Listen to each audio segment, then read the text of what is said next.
As the fog of mayhem dissipates, the full picture of the terror of the crisis that took place in the nation's capital on Wednesday is coming into focus. First of all, we should say this. There is a death toll which now stands at 5. And we should note that is one greater than the number of Americans who died in the attack on the U.S. government buildings in Benghazi over 8 years ago. The last time an American government building was overrun by a rampaging and violent mob.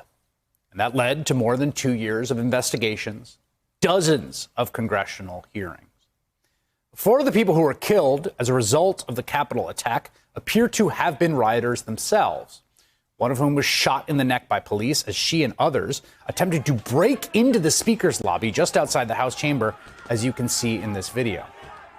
The most recent casualty of the mob that the president and other Republicans incited is Capitol Police Officer Brian Sicknick. He's a 42-year-old veteran. According to reporting, Officer Sicknick was struck with a fire extinguisher amidst the chaos on Wednesday. He succumbed to his injuries last night. And that means the U.S. Capitol is now the site of a homicide investigation, among other things. What we saw happen on Wednesday was the apparent murder of a police officer by members of a mob incited and directed to the Capitol by the President of the United States, who hoped they would successfully intimidate members of Congress out of certifying the rightful Democratic victory of his political opponent. And we all watched this terrible spectacle unfold live on television. The images broadcast were largely not the most horrifying ones of the day. Much of what we saw was silly costumes, people taking selfies and grabbing the speaker's lectern. Looked kind of like a group that might even attend a Trump boat parade. But there was something way, way darker, more violent, more sinister, and more organized happening in that Capitol on Wednesday. And it's time we see it clearly. As crowds were gathering on the east side of the Capitol in the early afternoon, you'll remember that Republican Senator Josh Hawley of Missouri walked by giving a supportive fist bump on his way in to object to the Electoral College results, to vote against Pennsylvania seating their electors who voted for Joe Biden. And after the rioters broke in, we got eyewitness accounts of people marauding through Capitol Hill looking for the vice president. A Reuters editor saying he heard at least 3 different rioters at the Capitol say they hope to find Vice President Mike Pence and execute him by hanging him from a Capitol Hill tree as a traitor. Indeed, one of the insurrectionists erected a gallows with a noose right outside the Capitol. This is a video of a crowd chanting, "Hang Mike Pence." While Pence, the vice president, was in the Capitol, had to be taken to a secure location because he had failed to do the thing that Donald Trump told that crowd of people, that mob, that Mike Pence had to do or face consequences, or face their wrath. Here's some more footage. This is of an AP photographer being attacked as he covered the riots. He gets shoved around the crowd as it descends on him. Eventually, he's pulled to safety by a cooler-headed Trump supporter, luckily, or Lord knows what would have happened to that man. We're also hearing firsthand accounts of the terror from other members of the press. Erin Schaff, staff photographer at the New York Times, writes that she was in the Capitol Rotunda when suddenly 2 or 3 men in black surrounded me and demanded to know who I work for. Grabbing my press pass, they saw that my ID said the New York Times and became really angry. They threw me to the floor trying to take my cameras. I started screaming for help as loudly as I could. No one came. People just watched. At this point, I thought I could be killed, and no one would stop them. They ripped one of my cameras away from me, broke a lens on the other, and ran away. And then there are the deeply unsettling images of this guy in the Senate chamber, dressed in full tactical gear, carrying plastic zip ties. As Dan Coys writes for Slate, those are actually flex cuffs, the plastic double restraints often used by police in mass arrest situations. They went into the Capitol, as Congress was counting electoral votes, equipped to take hostages, to physically seize officials, and presumably to take lives. It is entirely possible that there were people in that crowd looking to apprehend and possibly harm and possibly murder the leaders of the political class that the president and people like Mo Brooks, and even to a certain extent Ted Cruz and Josh Hawley, have told them have betrayed them. And if you don't believe me, listen to them in their own words. I have to warn you, this video, which was licensed from a self-described civil rights activist, is disturbing. We want you to go home. I'm recording, and there's so many people. It's just, they're going to push their way up here. Bro, I see people out there get hurt. I don't want to see you get hurt. We will make a path dead ass. Like, we don't want. That's what I'm saying. We'll make a path, bro. Please, just let us make a path. Just let us make a path. When the whole country hates I want you to go home. Go. Let's go. Get this shit.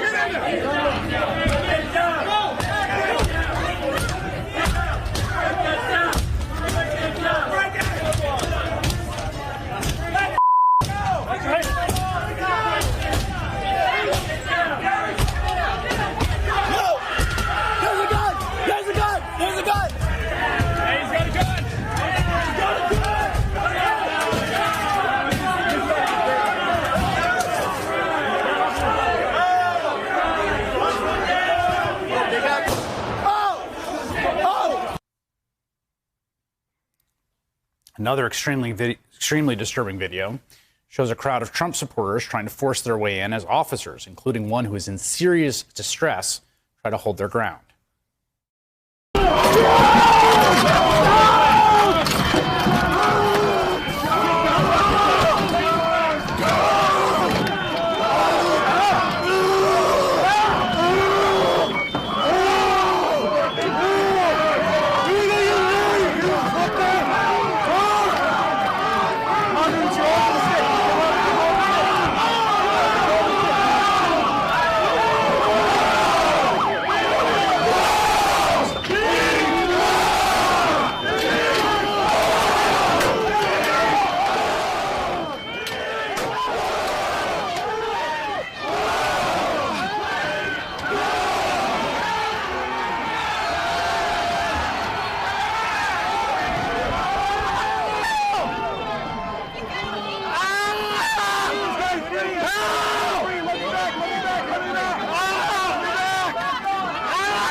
The death toll from Wednesday's rampage stands at 5.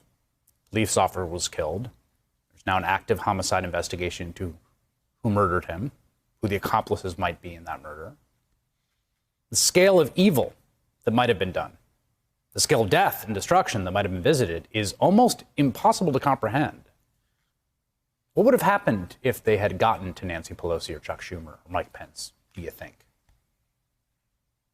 And this was unleashed by the president in no uncertain terms. Let's go back. On December 19th, Donald Trump tweeted, "Big protest in D.C. on January 6th. Be there. Will be wild." Speakers at that protest on Wednesday riled up the crowd. Rudy Giuliani called on them to settle the election via trial by combat.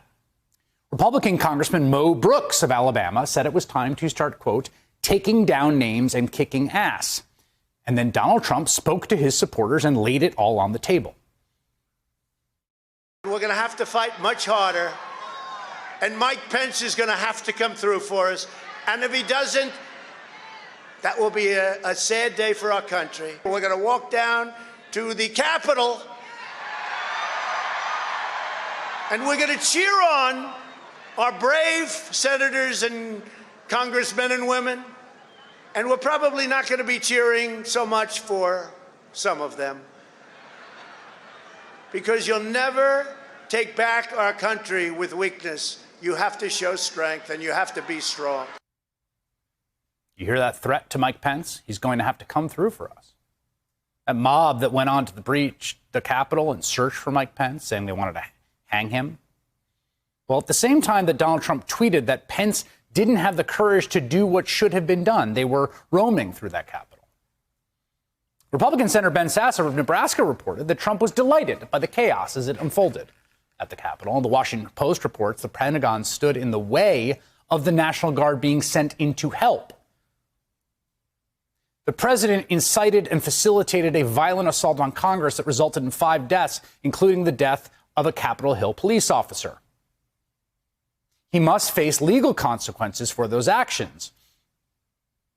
Even though very few people were arrested on that day, we do know that some of the marauders and insurrectionists are now being apprehended by law enforcement, like this gentleman who put his feet up at a desk in Nancy Pelosi's office, and this West Virginia elected Republican delegate who live streamed on Facebook as he joined the mob storming through the Capitol.